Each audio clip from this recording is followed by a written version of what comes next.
Assalamualaikum warahmatullahi wabarakatuh. Salam sejahtera bagi kita semua. Shalom, Om Swastiastu, Namo Buddhaya, Salam Kebajikan. Perkenalkan, nama saya Anastasia Lamina dengan NIM 2110611 Saya merupakan mahasiswa Fakultas Hukum dari UPN Veteran Jakarta.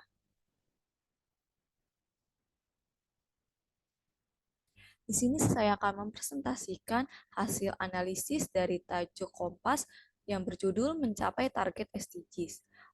Guna video ini adalah untuk memenuhi nilai dari ujian tengah semester mata kuliah Hukum dan Pembangunan Keberlanjutan.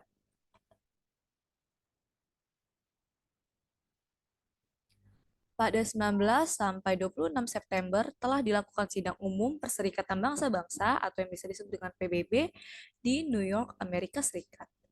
Sekretaris Jenderal PBB yang bernama Antonio Guterres memberikan peringatan ketimpangan dalam mencapai tujuan pembangunan berkelanjutan dan ketimpangan yang terus melebar di dunia. Sehari sebelumnya, Antonio Guterres sudah menyampaikan hanya 15% dari target SDGs yang tercapai dan sesuai dengan jalurnya, sementara sisanya stagnan atau mundur. Laporan PBB menunjukkan bahwa hanya 12% dari SDGs yang telah dicapai sesuai dengan target yang telah ditetapkan. Sebanyak 50% proses berjalan lambat, sementara 30% lainnya mengalami stagnasi atau bahkan mundur. Tingkat kelaparan global mencapai titik tertinggi sejak tahun 2005 dan diperkirakan dibutuhkan waktu selama 286 tahun untuk mengatasi kesenjangan gender yang ada. Selain itu, sepertiga negara berkembang mengalami krisis hutang. Sementara negara maju gagal untuk memenuhi janji untuk memberikan bantuan kepada negara-negara yang masih berkembang.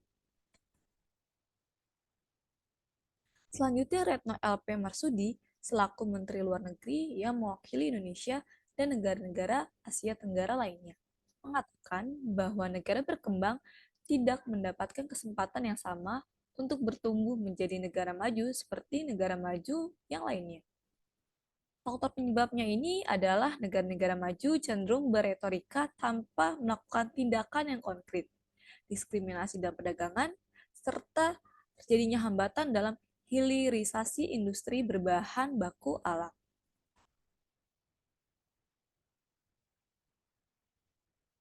SDGs ini bertujuan untuk menghapuskan kemiskinan ekstrim pada tahun 2030.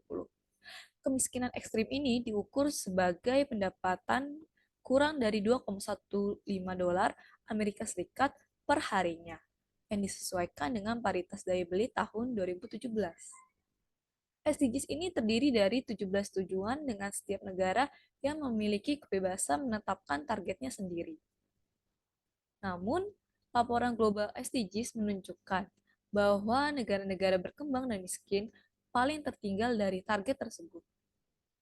Diperkirakan dibutuhkan waktu selama 42 tahun lagi untuk mencapai tujuan SDGs pada tahun 2030. Ketimpangan yang luas ini merugikan dunia, termasuk negara-negara kaya.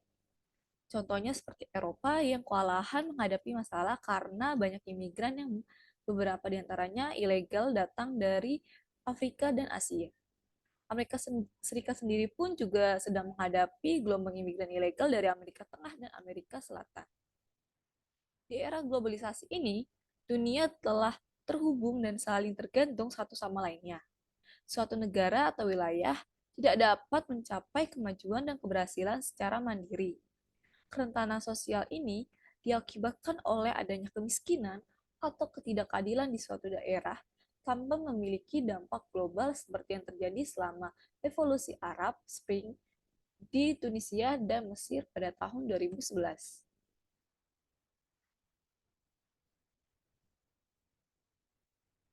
Tantangan seperti perubahan iklim, pandemi, dan potensi konflik bersenjata juga menjadi hambatan dalam mencapai SDGs. Diperlukannya kerjasama global dan bantuan dari negara maju untuk diberikan kepada negara berkembang guna mencapai tujuan pembangunan berkelanjutan. Beberapa dasar hukum yang mendukung SDGs. Yang pertama adalah Piagam PBB. Piagam PBB ini mendasari tujuan dan prinsip PBB yang bertujuan untuk mencapai perdamaian, keadilan, dan kerjasama internasional. Yang kedua ada Konvensi Perubahan Iklim PBB atau yang biasa disebut dengan UNFCCC yang mengatur upaya-upaya global untuk mengatasi perubahan iklim. Yang ketiga, yaitu Agenda 2030 untuk pembangunan keberlanjutan. Dasar hukum ini mengandung tujuan SDGs yang telah ditetapkan oleh PBB. Dan yang terakhir adalah Deklarasi Universal Hak Asasi Manusia atau yang biasa disebut dengan DUHAM.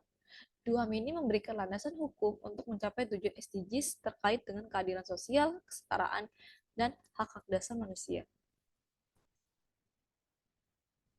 Sekian video pembelajaran dari saya, kurang lebihnya mohon maaf. Terima kasih.